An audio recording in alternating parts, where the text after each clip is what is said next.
جب میں بھرتی ہوا تو میری تنخواہ فقط 14,000 تھی۔ میری تنخواہ میں ہر سال 700 سے 900 روپے سالانہ بڑھتی ہے۔ 6 سال سروس کرنے کے بعد میری تنخواہ ماشاءاللہ 20,000 ہو گئی ہے، جس پر میں بے حد خوش ہوں، کیونکہ میری ضروریات تھوڑی سی ہیں۔ میرے بچوں کو سال میں ایک بار نئے کپڑوں کی ضرورت ہوتی ہے۔ وہ موقع اب قریب آ پہنچا ہے، کیونکہ عید قریب ہے۔ کل میں کپڑوں کی دکاندار کے پاس گیا، انہوں نے مجھے اچھے کپڑے دکھائے۔ ان کا خیال تھا کہ یہ فوجی ہے، اس کی تنخواہ زیادہ ہے۔ میں نے کپڑوں کی قیمت پوچھی، جواب ملا یہ جو چھوٹی بچی کا سوٹ ہے یہ 1,800 روپے کا ہے۔ میں ہنس دیا۔ میں نے کہا یار مذاق نہ کرو، صحیح سے قیمت بتاؤ۔ انہوں نے پھر سے کہا جناب یہ فل اینڈ فائنل قیمت ہے۔ میں نے اپنے جیب کی طرف دیکھا تو میری جیب میں 2,000 روپے تھے اور 3 بچیوں کا سوٹ خریدنے تھے۔ میں نے دکاندار سے تھوڑی بحث کی، یار اتنا مہنگا کیوں دے رہے ہو؟ جواب ملا مہنگائی کا کچھ پتہ ہے آپ کو؟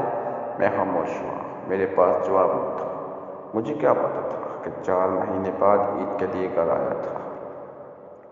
جس پہاڑ پر میری ڈیوٹی تھی وہاں ہم نے پرندوں کی زبانیں سیکھی تھی۔ یہ اخبار کیا ہوتا ہے، یہ ٹی وی کیا ہوتی ہے، ہمیں کیا معلوم۔ نکل پڑا، ساتھ میں ریڑھی والے سے بچوں کے لیے آلو کے چپس اور پکوڑے خریدے۔ ریڑھی والے نے اخبار کے ایک پیس میں ڈال دیے۔ اخبار پر نظر پڑی تو اس پر موٹی سرخی درج تھی، ہمارے ٹیکس پر پلنے والے فوجی۔ سوچ سوچ کر آنکھوں سے آنسو نکل پڑے۔ ہمیں یہ بھی معلوم نہیں کہ خبر لوگ ہمارے بارے میں ایسا بھی سنتے ہیں۔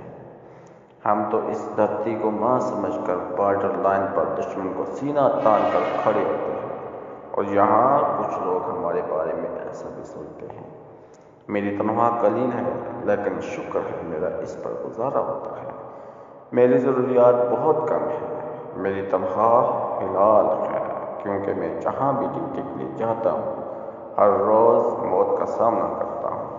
کبھی یہ نہیں سوچا کہ میرے بھائی مجھے صرف 20,000 ٹیکس کی تنخواہ دیتے ہیں، اس تھوڑے سے پیسوں میں جان کیوں گنوانی۔ بلکہ اس وقت میرے ذہن میں ایک خیال آتا ہے کہ اگر پاکستان ہے تو ہم ہیں، اگر پاکستان نہیں تو ہم نہیں۔ میں نے کبھی بچوں کا نہیں سوچا کہ وہ میرے جانے کے بعد کیا کریں گے۔